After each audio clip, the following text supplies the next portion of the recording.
मोक्षमार्गस्य नेतारं वेत्तारं कर्मभूभृतां ज्ञातारं विश्वतत्त्वानां वन्दे तद्गुणलब्धये। महान ग्रंथ तत्वार्थ सूत्र इतना महान ग्रंथ है कि इस ग्रंथ में जिन शासन के ऐसे कोई विषय नहीं है जो इस ग्रंथ में नहीं आए हों। और इतना परिचय यदि हमें हो तो अपना जरूर अविनाशी कल्याण होगा। ये ऐसा ग्रंथ है कि जिस पर अनेकों टीकाएं हुई और अभी भी हो रही हैं। इस ग्रंथ की अनेकों टीकाएं उपलब्ध हैं और अभी भी विद्वान इस पर टीका कर रहे हैं। एक अभी राकेश जी भाई साहब बता रहे थे सोनागिर जी में कि एक ऐसी टीका आने वाली है अपन सब लोग के सामने कि जैसे किसी एक सूत्र पर यदि आचार्य देव ने चर्चा की है तो उसका और डिटेल्ड या कंपैरेटिव स्टडी के रूप में उस एक सूत्र पर अनेकों आचार्यों, ज्ञानी धर्मात्माओं, विद्वानों के मंतव्य एक जगह कलेक्ट होके विषय आ रहा है।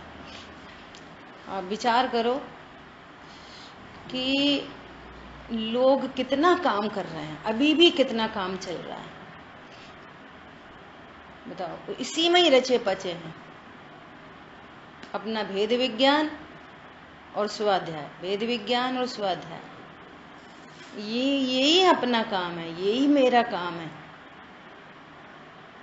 दूसरा कोई काम है ही नहीं, कर सकता ही नहीं, करता ही नहीं हूं,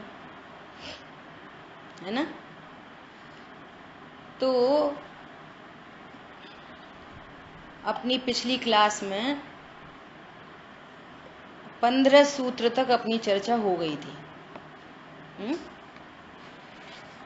एक बार अपन रिवाइज कर लेते हैं सारे सूत्र को। देखो, पहला तो अपन ने मंगलाचरण का सूत्र पढ़ाई।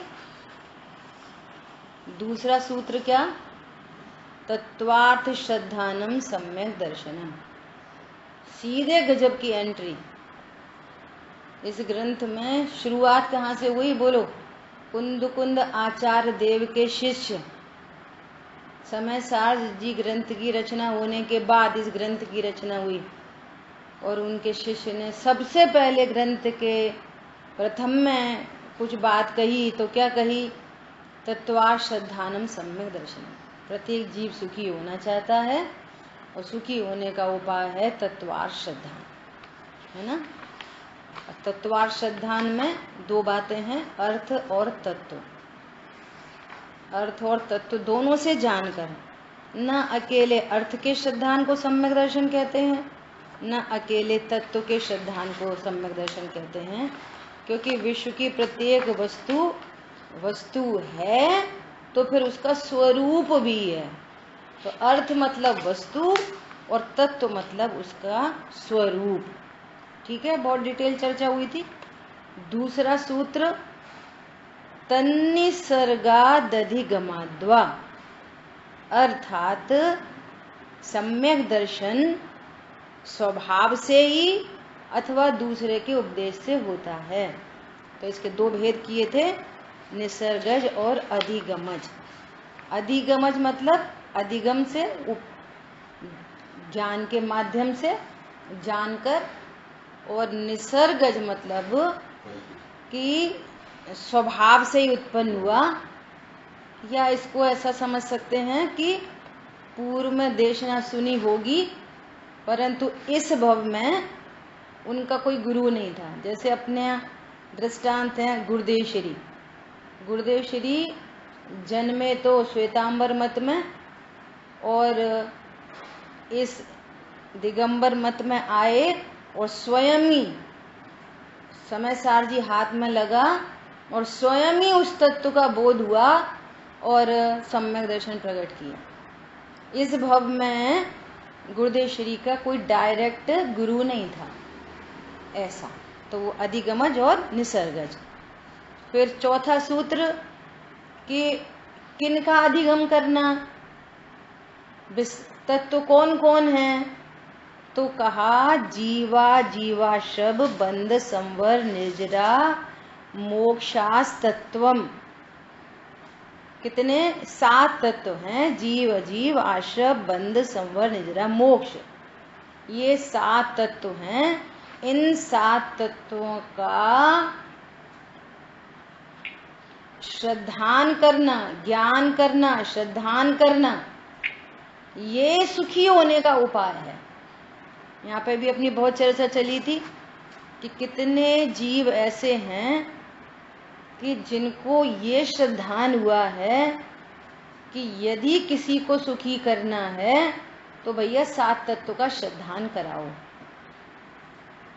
बोलो बच्चा मोबाइल के लिए रो रहा हो, मोबाइल चाहिए, मोबाइल चाहिए, मोबाइल चाहिए, या कुछ भी, कोई महिला है कह रही है हमें तो डायमंड की अंगूठी चाहिए, अभी तक नहीं दिलाई, उससे पूछो कि तुम दुखी क्यों हो, ये इस कारण से दुखी हैं, है ना। और इस जीव को यदि 7 तत्वों का श्रद्धान करा दिया जाए या उसको 7 तत्वों का श्रद्धान हो जाए, कौन किसे कराए, तो सुखी हो जाएगा। कैसे सुखी हो जाएगा बोलो? जब ये पता चलेगा कि ये अजीब है, मैं जीव हूँ, जीव अजीब को भोग नहीं सकता, एक बात। दूसरी बात, उसमें सुख नाम की शक्ति नहीं है। पुद्गल आदि अन्य 5 द्रव्यों में सुख नाम की शक्ति नहीं है। इधर से सुख कैसे आएगा? आश्रय बंध है, ये इनको भगवान ने दुख रूप कहा, विश्व में किसी पदार्थ को दुख नहीं कहा। तो पता चलेगा ओहो ये परिणाम ही दुख का कारण है। और स्वभाव को जाने, भेद विज्ञान करें तो संवर निर्जरा प्रकट होगी। ये सुखी, इस पूरे भरे विश्व में यदि सुखमयी कोई चीज है तो वो संवर निर्जरा तत्व है और इनकी पूर्णता मोक्ष तत्व है। तो मोबाइल और डायमंड से ज्ञान हटता है और अपने स्वरूप का लक्ष्य करेगा, और जब निश्चय निर्वार हो जाएगा तो पता चल जाएगा कि ओहो स्वभाव के आशय से सुखी हुआ जा सकता है। और ये वाली बात जब तक देह दृष्टि से समझेंगे तो बात समझ में नहीं आएगी। एक साइड में वो ऐसा बोलता रहेगा, हाँ सही बात है, पुद्गल में सुख नहीं, सुख नहीं, सुख नहीं। और चवन्नी का भी यदि लॉस हो जाए तो अपना लॉस समझेगा। कौन समझ में आ रहा है? तो इनका बराबर श्रद्धान होना, सुखी होने का इस पूरे भरे विश्व में एक ही उपाय है, 7 तत्वों का बराबर श्रद्धान होना। चौथा सूत्र हो गया, है ना। अब क्या बात आई थी कि नाम, 5वां सूत्र, नाम स्थापना द्रव्य भावतस्तन्यासः, अर्थात नाम स्थापना द्रव्य और भाव से उन 7 तत्वों का सम्यक दर्शनादि का लोक व्यवहार होता है। अपन ने निक्षेप की चर्चा बहुत डिटेल में की थी, है ना। नाम निक्षेप, स्थापना निक्षेप, द्रव्य निक्षेप, भाव निक्षेप, इनसे वस्तुओं को जाना जाता है, ये अधिगम के उपाय हैं। ठीक है। 6वें सूत्र में फिर चर्चा आई कि ज्ञान के उपाय क्या हैं, हम वस्तु को कैसे जान सकते हैं, प्रमाण नय निक्षेप के द्वारा। तो निक्षेप की चर्चा हो गई। अब आगे कह रहे हैं कि प्रमाण नयैरधिगमः, सम्यक दर्शनादि रत्नत्रय और जीवादि तत्वों का ज्ञान प्रमाण और नय के द्वारा होता है। यदि आप प्रमाण को नहीं जानोगे, नय को नहीं जानोगे, तो आपको वस्तु स्वरूप की प्राप्ति नहीं हो सकती। आपने प्रमाण की सीमा का ही उल्लंघन करके बात को समझोगे तो बात कभी समझ में नहीं आएगी। इसलिए प्रत्येक पदार्थ को प्रमाण से जानना चाहिए और नय से जानना चाहिए। ठीक है, ये चर्चा हुई। इसमें एकांत और अनेकांत की बहुत डिटेल में चर्चा आई थी। कितने सूत्र हो गए? 6 सूत्र हो गए, है ना। अभी देखो आगे 7वां सूत्र। 7वें सूत्र में क्या बात आ रही है? निश्चय सम्यक दर्शनादि जानने के मुख्य उपाय तो वो हैं प्रमाण, नय, निश्चय। और अमुख्य उपाय क्या क्या है कि इनका स्वामी कौन होता है, इसका निर्देश कैसे होता है, साधन क्या है, अधिकरण। ऐसा ये 7वां सूत्र, निर्देश स्वामित्व साधनाधिकरण स्थिति विधानतः है, ये 7वां सूत्र है। ठीक है। अभी 8वां, और भी अन्य अमुख्य उपाय, सत संख्या क्षेत्र स्पर्शन कालांतर भावाल्प बहुत्वश्च। क्या मतलब है इसका कि और भी क्या क्या अमुख्य उपाय हैं? सत संख्या, इनकी ये सत्ता स्वरूप वस्तुएं हैं, इनकी संख्या क्या है, इनका क्षेत्र क्या है, स्पर्शन, काल, अंतर, भाव, ये सारी चर्चा अपन ने बहुत डिटेल से यहाँ से समझी थी। ठीक है। अभी अगला तत्प्रमाणे, कौन से ज्ञान प्रमाण हैं? तो प्रमाण ज्ञान की भी 9वां सूत्र, सॉरी, अब सम्यक ज्ञान के भेद कहते हैं। वो ज्ञान कितने प्रकार का है? मति श्रुतावधि मन परे केवलानी ज्ञानम। मति श्रुतावधि मन परे केवलानी ज्ञानम। सम्यक ज्ञान कितने प्रकार का है? कि 5 प्रकार का। मति, श्रुत, अवधि, मन परय और केवल ज्ञान, ये 5 प्रमाण ज्ञान है, ये सम्यक ज्ञान के नाम है। और कुछ ज्ञान इनमें मिथ्या भी होते हैं। तो मिथ्या ज्ञान कौन कौन से होते हैं? कुमति, कुश्रुत और कुअवधि ज्ञान। ऐसा इसकी चर्चा भी अपनी हुई। अब कह रहे हैं कौन से ज्ञान प्रमाण ज्ञान है? तत्प्रमाणे, है ना।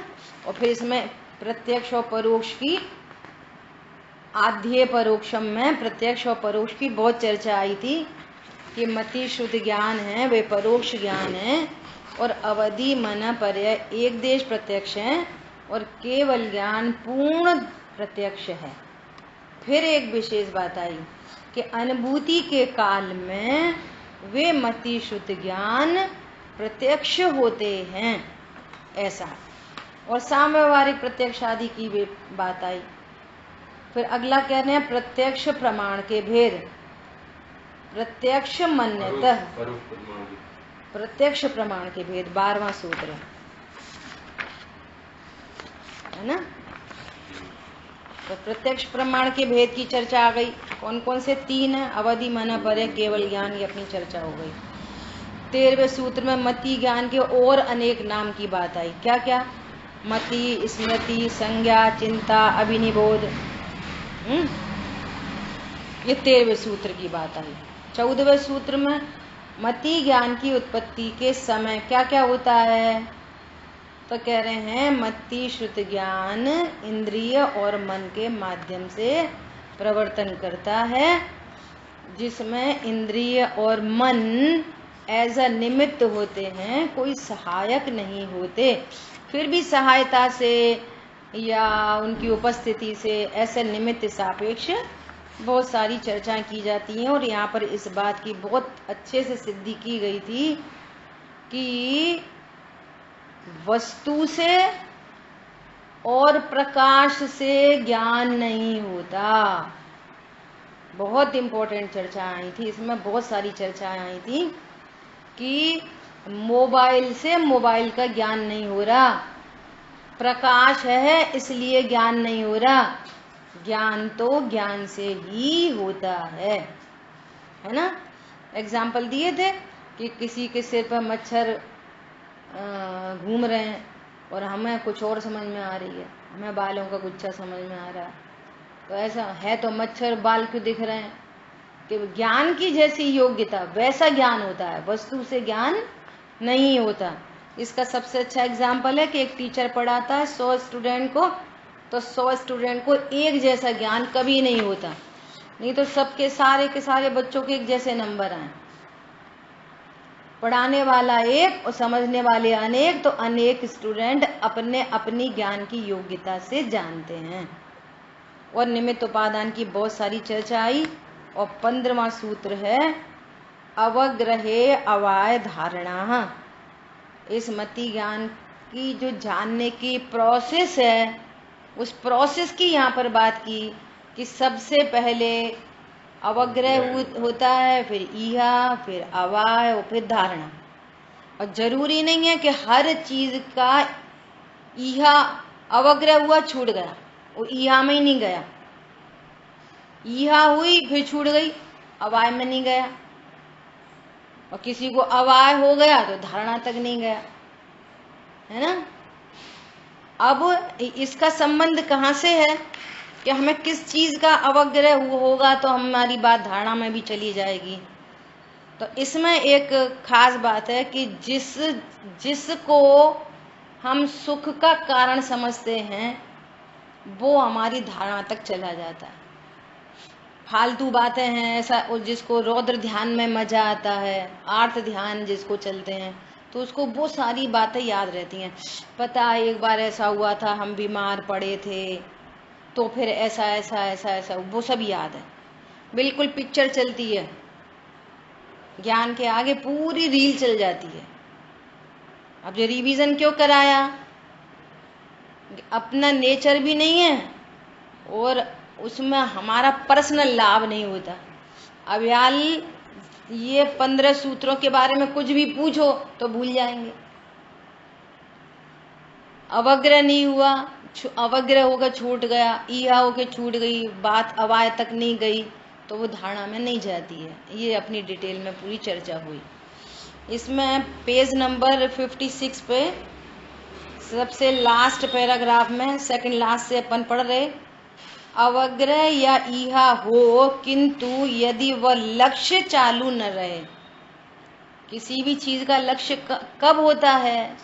लक्ष्य करना तो सब जीवों को आता है, लेकिन लक्ष्य किसका रहता है? जिसमें हमारा इंटरेस्ट होता है।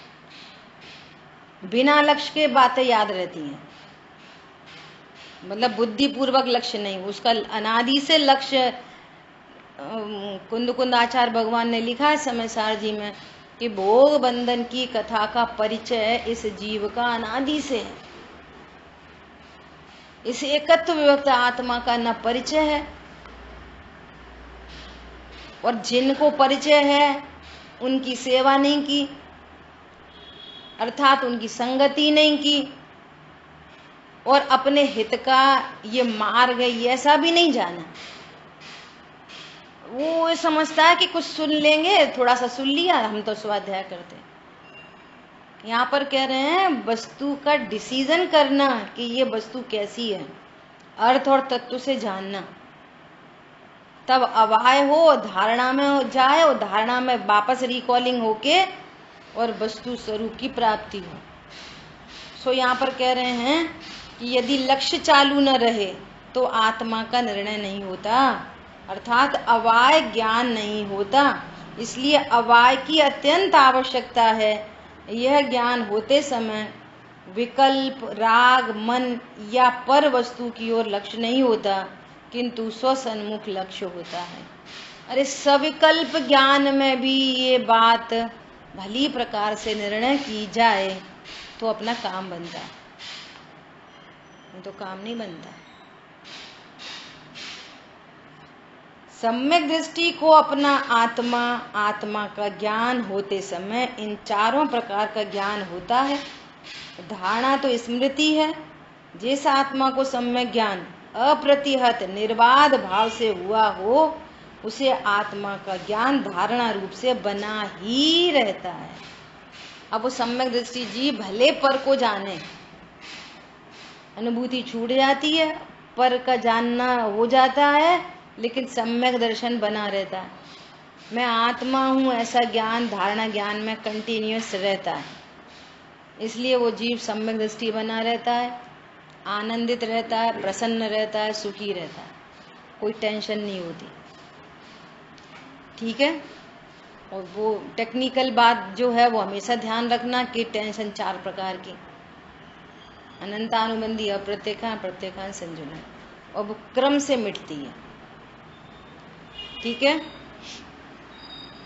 एक बात याद आ रही है कि अभी पर्व के बीच में अभी शौच धर्म पर आदरणीय सुमत जी भाई साहब का शौच धर्म पर एक प्रवचन है।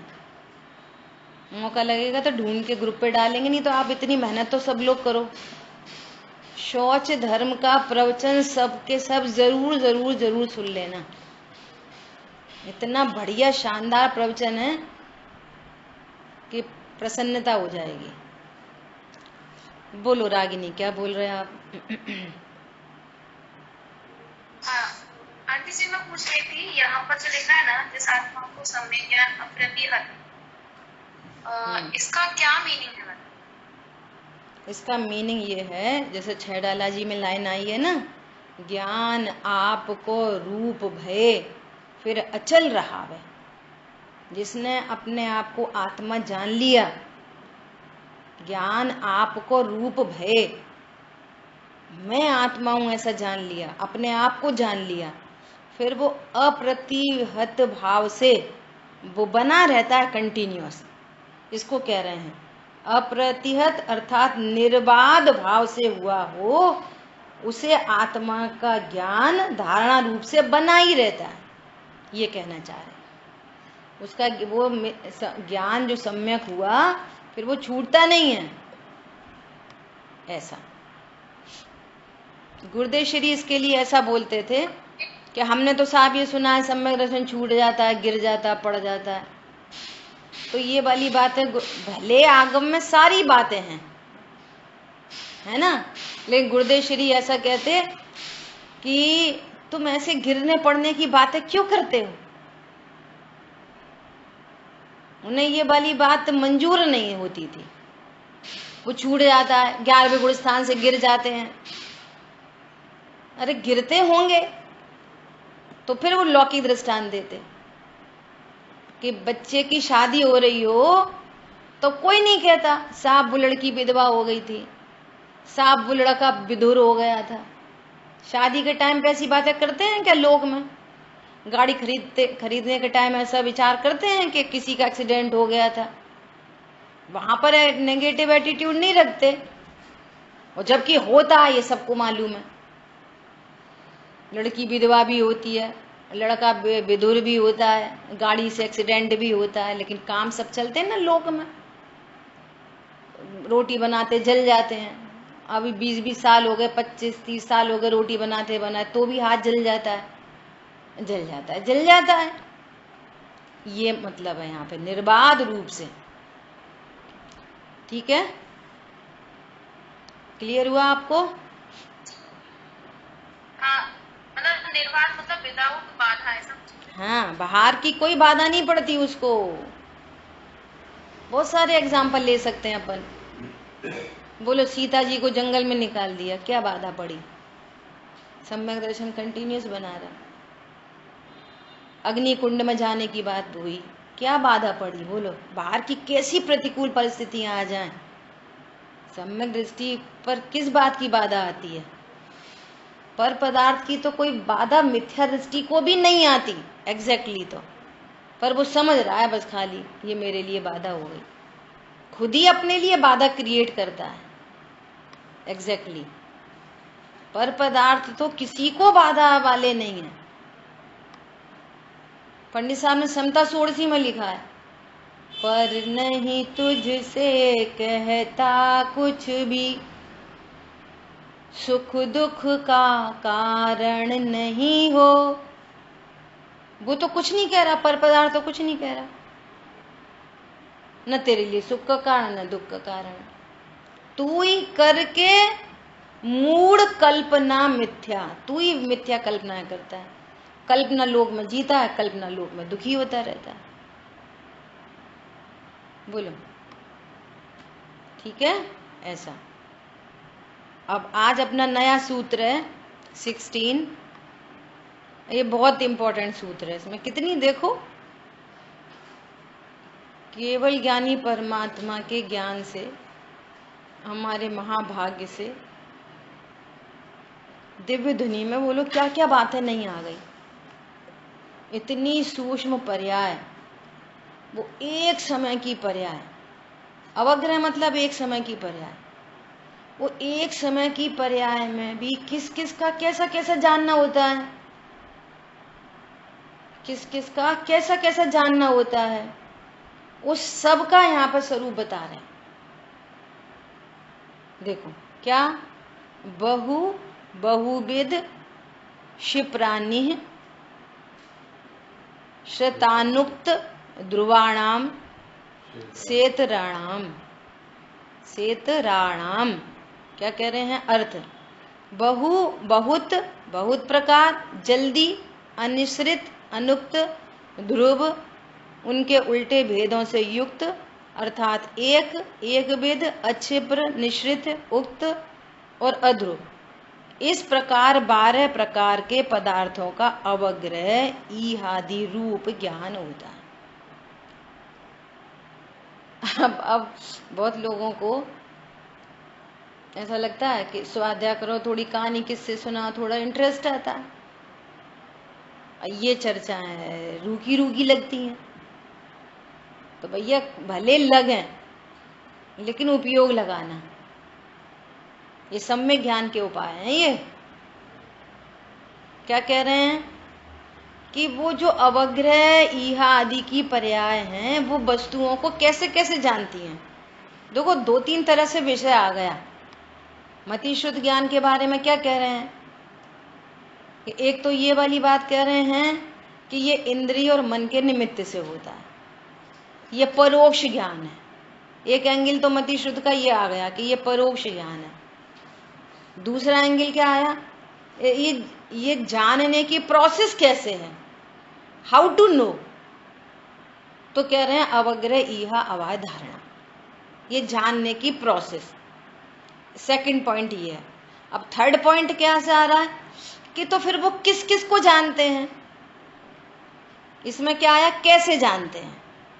इसमें आया निमित्त कौन है। पहले में क्या बात आई कि मति शुद्ध ज्ञान कैसे होता है, तो इंद्रिय मन के निमित्त से, इसलिए इस ज्ञान को परोक्ष ज्ञान कहा। First point. सेकंड पॉइंट में हाउ टू नो, है ना, जानने की प्रोसेस कैसी है।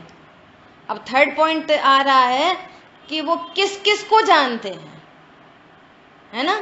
तो कह रहे हैं एक ही साथ बहुत से पदार्थों का तथा बहुत से पदार्थों का अवग्रादी होना, जैसे लोगों के झुंड का अथवा गेहूं के ढेर का बहुत से पदार्थों का ज्ञान गोचर होना। सोचो एक समय की पर्याय में इतनी ताकत है, इतनी शक्ति है। हमारी ज्ञान की पर्याय भी, केवल ज्ञानी परमात्मा को तो लोकालोक झलकता है, लेकिन यहाँ जो मति शुद्ध ज्ञान है, ये मति ज्ञान भी झुंड को जान लेता है। ऐसा नहीं होता कि वो एक आदमी को जानेगा, फिर दूसरे को, फिर तीसरे को, चौथे को। 100 लोगों का झुंड है तो 100 लोगों को बहु, गेहूं का ढेर है तो गेहूं, आम का ढेर है तो आम का ढेर, पूरे ढेर को जान लेता है, और चाहे वो ढेर कितना बड़ा हो। ये मति ज्ञान की ताकत। फिर क्या कह रहे हैं, एक, इसके अपोजिट आएगा बहु, और बहु का अपोजिट एक। ऐसी बहुविध, एक विध, क्षिप्र, अक्षिप्र, सबके अपोजिट हैं। तो ऐसे मिला के कितने 12 भेद हो जाते हैं। अभी देखो, एक अल्प अथवा एक पदार्थ का ज्ञान होना, जैसे एक मनुष्य का अथवा पानी के प्याले का। थोड़े पदार्थ का ज्ञान गोचर होना। अब योग्यता है ज्ञान की, कब वो बहु को जानेगा, कब एक को जानेगा अपने से। वो ज्ञान की पर्याय में उत्पन्न होने वाला ये, वो अपने क्रम में उत्पन्न होता है, और बहु का लक्ष्य करे, एक का लक्ष्य करे, ऐसा ज्ञान जानता है।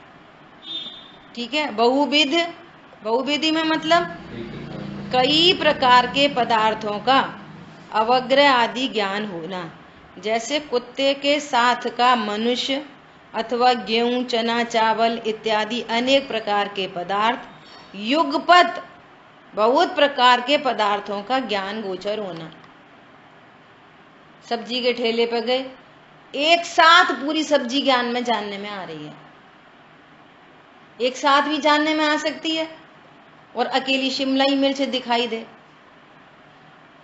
क्यों आप शिमला मिर्च लेके आए, वो बीन्स नहीं लेके आए? हमें दिखी नहीं ठेला पे। अरे हमें तो दिख रही थी, वो उधर ही तो रखी थी टमाटर के बगल में। पर समझ में आ रहा है? बहु का ज्ञान, बहुविध, एक विध, ऐसे ऐसे तरीके से जानना होता है। भगवान देख के बता रहे हैं, देखो इसको उस ठेले पे सारी सब्जियों का ज्ञान एट ए टाइम हो रहा है, इसको एक का ही हो रहा है, इसको बगल में रखी का ज्ञान नहीं हो रहा। तो वो भगवान सब सारी बातें बता रहे हैं कि एक विध भी होता है, बहुविध भी होता है, बहु भी होता है, एक भी होता है। तो उनके नाम रख के फिर हमको स्वरूप बता रहे हैं, ज्ञान की पर्याय कैसे कैसे जानती है। ठीक है?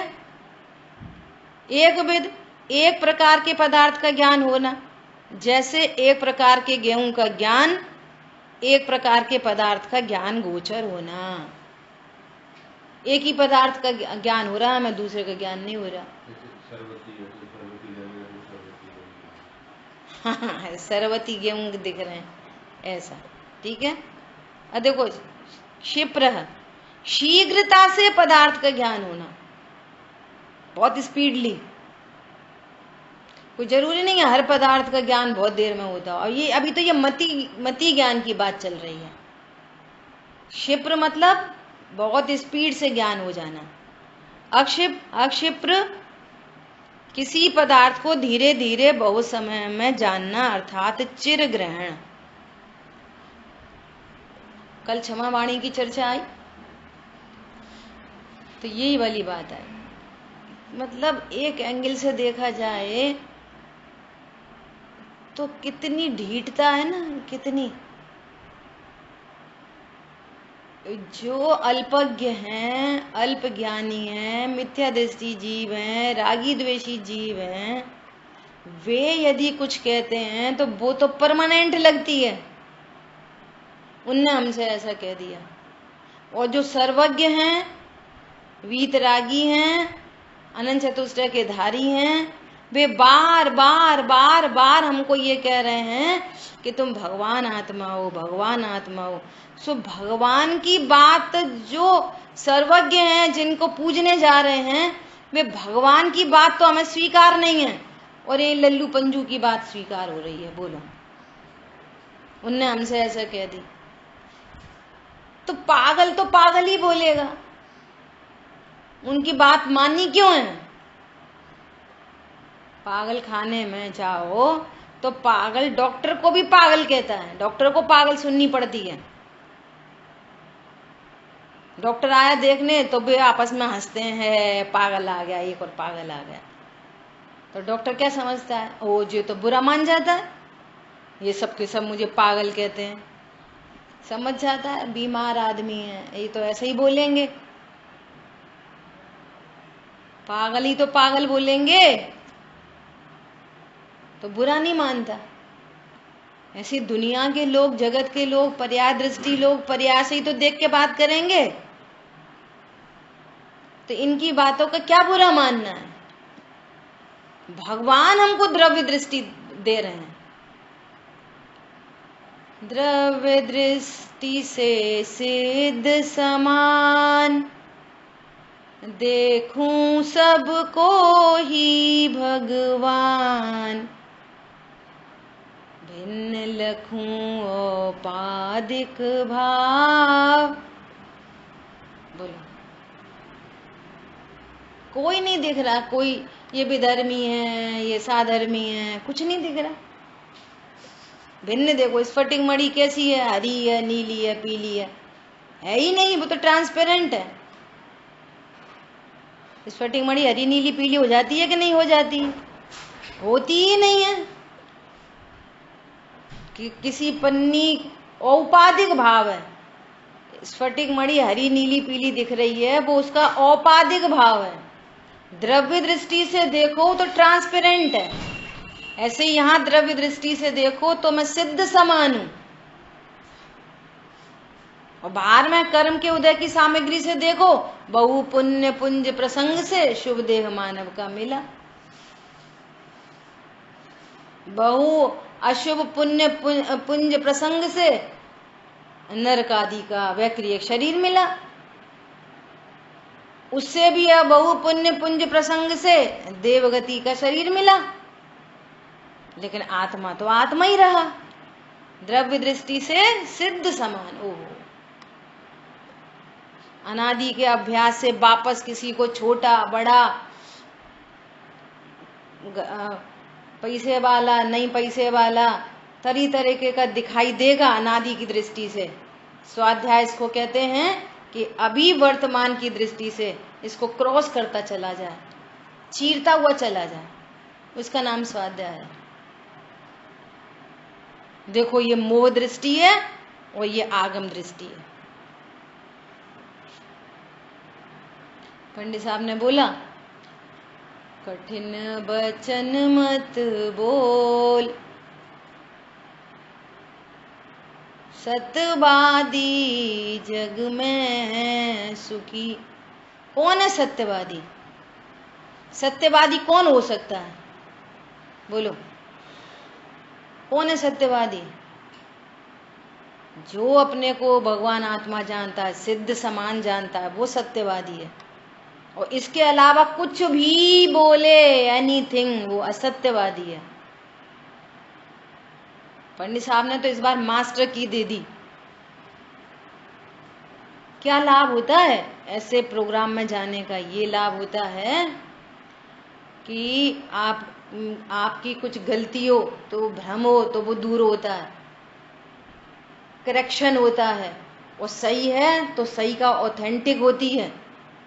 आपको पता चलता है, अपनी खुद का पता चलता है कि हमारा ज्ञान कहाँ अप्रोच कर रहा है। अपने आप को चेक करने के लिए शिविर होते हैं, अकेले सुनने के लिए नहीं होते।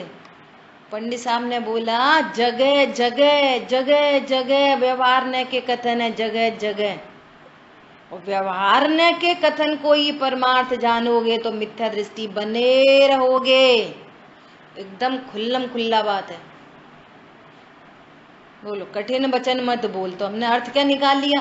सही बात है, कठिन नहीं बोलना चाहिए, सत्य बोलना चाहिए, सरल बोलना चाहिए। प्रभु तू बोलता है क्या?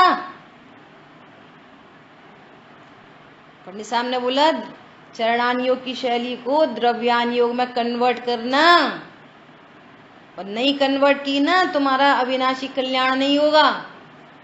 सुन लेना, प्रवचन यूट्यूब पे सब आ रहे हैं। कौन से दिन की बात है ये? शौच धर्म वाले दिन की बात है शायद से, नहीं, सत्य धर्म वाले दिन की बात है ये। कठिन वचन मत बोल, सत्य धर्म वाले छंद में लिखा है ना, कठिन वचन मत बोल। क्या होते हैं कठिन वचन? जीव वचन बोलता है कि नहीं बोलता? नहीं बोलता, फिर क्यों लिखा है? इसलिए लिखा है कि जीव वचन नहीं बोलता, लेकिन वचन कब आते हैं? भावों का निमित्त पाकर। इधर भाव होते हैं कठिन भाव, तो कठिन भाव से कठिन वचन, निमित्त नैमित्तिक संबंध है, घनिष्ठ। जीव की परिणति में भाव होता है, जीव वचन नहीं बोल सकता। तो कठिन भाव से बोला गया वचन कठिन वचन है। वचन न कठिन होते न सरल होते, और न जीव वचन बोलता। क्या कहा? कौन दोहराएगा? अभी 2 सेंटेंस बोले, बोलो बोलो, कितने लोग सुन रहे पता नहीं। जीव बोल नहीं सकता है, जीव बोलता ही नहीं है। हाँ, भाव का निमित्त से होता है। बहुत बढ़िया, एक बात हो गई। कठिन भाव होंगे, तीव्र कसाय, तो वो कठिन वचन होंगे। हाँ, और वचन कसाय कम होगा। मैं अपने मन से नहीं बोलो, अभी तो कठिन भाव की तो बात ही नहीं की। वचन कठिन नहीं होते हैं, ये भाव जितने कठिन होंगे वैसे ही वचन बस निकलते हैं। बस इतनी बात हुई। वचन अभी कठिन नहीं होते सर, बस न वचन कठिन होते न वचन सरल होते। भाव कठिन होते हैं, भाव कठिन होते हैं, नंबर 1। अब प्रश्न है, कठिन भाव किसे कहते हैं? कठिन भाव किसे कहते हैं? अब कषाय नहीं, पंडित साहब ने कषाय नहीं बोला। पंडित साहब ने बोला कि मैं देह हूं, ये मिथ्यात्व के वचन कठिन वचन है। क्या बोला? तीव्र कषाय कठिन तो सबको दिख रही है, लेकिन मिथ्यात्व के महापाप का जो कठिन वचन है वो नहीं पता चल रहा। मैं स्त्री हूं, मैं पुरुष हूं, ये कठिन वचन है। इसके फल में वो तीव्र कषाय मंद कषाय होती है। समझ आ रही बात? कठिन वचन क्या है? बोलो राजेंद्र भाई साहब, कठिन वचन क्या है? मैं लड़ा हाँ, ये कठिन वचन है। मिथ्यात्व से रंगे हुए सारे कठिन वचन है, ये कठिन वचन है। फिर क्या बोले इसके बाद? सुनो, जिसका फल कठिन है वे कठिन वचन है। मिथ्यात्व के फल में कहाँ जाएगा? निगोद, अनंत काल, अनंत काल बीतता है वहां। बोलो, जिसका फल कठिन हो वे कठिन वचन है, जिनका फल सरल हो वे सरल वचन है। और हमने तो पूजा करी, इतनी बात समझ ली, कठिन वचन मत बोल भैया। किसी से तीव्र कषाय, अगर वचन से भेद ज्ञान करा तो क्या बोला? भैया तीव्र कषाय नहीं करना, इधर यहाँ तक रुक गए। और ये व्यवहार न के वचन थे। आपको अपने से उसमें से परमार्थ निकालना है। और जो 7 तत्वों का निर्णय नहीं करेगा वो व्यवहार से परमार्थ ढूंढ ही नहीं पाएगा। इसलिए द्रव्य गुण पर्याय 3 स्टंप तो गड़े बिना कोई मैच नहीं हो सकता, कोई मैच नहीं हो सकता। कुछ बात समझ में नहीं आएगी, सब देह दृष्टि से सुनते रहेंगे। ये गजब की बात है। जिनका फल बहुत 7 तत्वों को समझ के और उनका एकदम से निर्णय कर पाएंगे तब व्यवहार से निश्चय में आ पाएंगे। ये दिस इज द पॉइंट। तब द्रव्य और पर्याय का भेद ज्ञान होएगा, तब समझ में आएगी ये भाव उत्पन्न हो रहे हैं, ये आशय बंध तत्व है, मैं इससे भिन्न ज्ञान स्वरूप हूं। तब तो जी पूजा जितनी लिखी है ये तब समझ में आएगी क्या लिखा है वहां पे। अब अभी मेघा से बात चल रही थी कल परसों, तो पिछले साल कोरोना के काल में इस पे एक स्वाध्याय होनी थी। किस पे? भाषा समिति पे। तो उस भाषा समिति पे ये वाली बात आई, मुख चंद्र तय अमृत झरें, भ्रम रोग हर जिनके वचन। तो हम यही समझते रहते हैं मुनिराज के वचन। अरे मुनिराज के वचन होते हैं क्या? भगवान की दिव्य ध्वनि। अरे भगवान की दिव्य ध्वनि होती है क्या? कैसे व्यवहारने से लिखे जाते हैं। कैसे हैं मुनिराज के वचन? सत्य वचन। क्यों है सत्य वचन? कि वो भ्रम रोग को हरने वाले हैं। तो मैं भ्रम हो रखा है, मैं लड़का हूं लड़की हूं। भगवान कहते तू जीव राजा। भगवान ने शेर से कहा, मुनिराज ने शेर से कहा तू सिंह राज नहीं जीव राजा। मुनिराज ने राजा शेणिक को कहा तू उपसर्ग का करता नहीं, तू जीव राज है। तो भ्रम टूट गया दोनों का। शेर का भ्रम टूट गया और ग्रहित मिथ्या दृष्टि का भ्रम टूट गया। भ्रम रोग हर जिनके वचन। तो उपचार से मुनिराज के वचन कहते हैं।